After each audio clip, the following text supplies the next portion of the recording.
I'm pretty normal in being fascinated by conducting.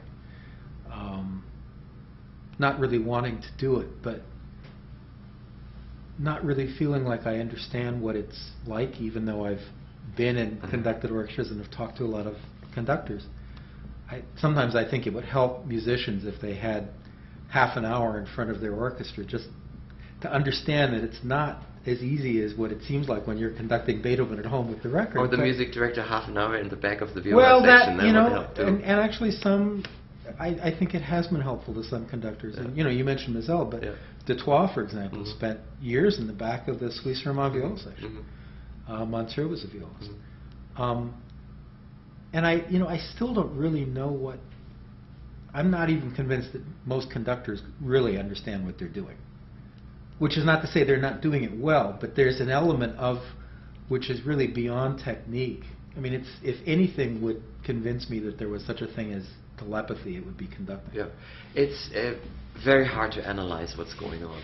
And we talked just a minute ago about who I like as a conductor, and what always strikes me is that there is such a difference in opinion sometimes on the quality of a conductor between a conductor and an orchestra player. I sometimes talk to musicians who rave about conductor, and I say, I don't know what you saw in him. I thought it was a boring performance, and honestly, you guys didn't sound that great.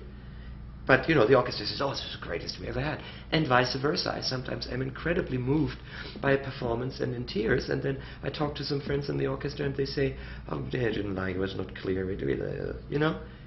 It's very hard to say, and I think the effect that a particular conductor, or I probably should say the collaboration between a conductor and an orchestra, has on an audience also differs quite. It's hard to analyze, and your thing with telepathy is not so wrong. The word conductor actually means to transport something. So I think a good conductor transports his vision of a score, which hopefully is exciting, by means of gestures and words in rehearsal, into or through a body of about 100 musicians that all have different ideas about that particular score, but that the result that comes out is something that sounds so convincing and so coherent that it connects with the audience and everybody involved.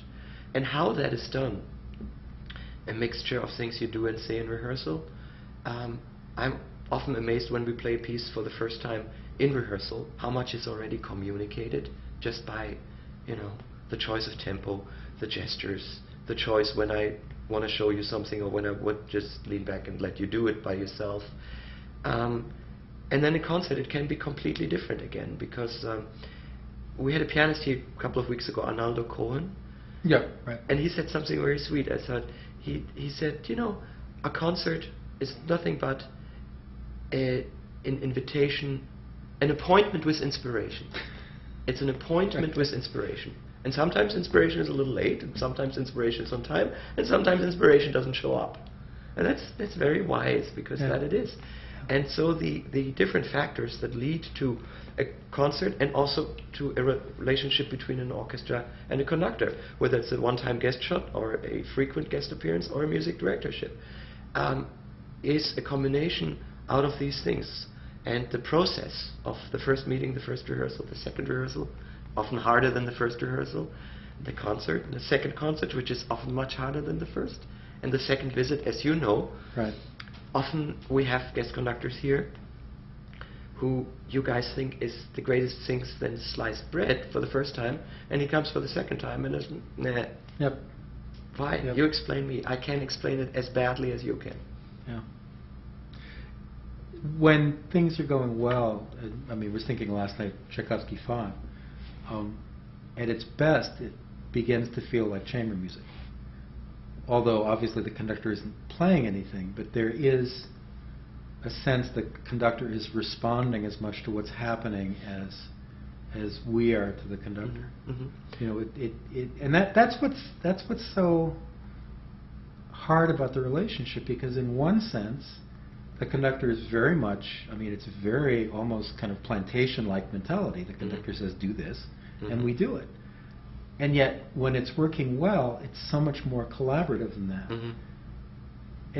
And yet it happens, you know, it can be both on different levels. Yeah. It's such a combination of things, and if you add to the equation the music director bit of it, a good music director is a combination out of many, many qualities. The best have them all 100%, but most often you will find that a music director is a little bit better in this department and a little less here, and you might desire a little bit more here, but he's very good here. So what conductor and what music director is right and good for any given orchestra at that given time of that orchestra's history, there's a great bandwidth of variation in there.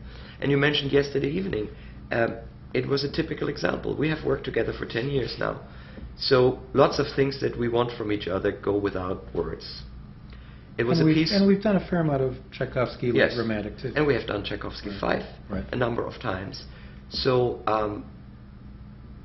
we know, you know what I expect from you, and I know exactly what you give me, and many times it's just saying, this is great, just a little more, you know. And we've enjoyed this piece before, so we already go in there with saying, oh, this is going to be fun tonight, let's give it our best shot. Plus yesterday evening was special because we had a couple of new musicians in the orchestra, which also is a certain, adds a little bit to the electricity to it. So those are the moments that our job is fun. Yeah.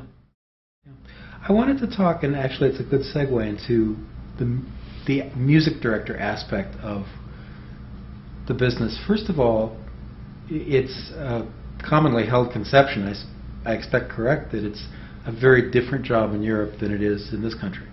And you've done more of it actually here than you have in Europe, but you've done both. So is that actually true?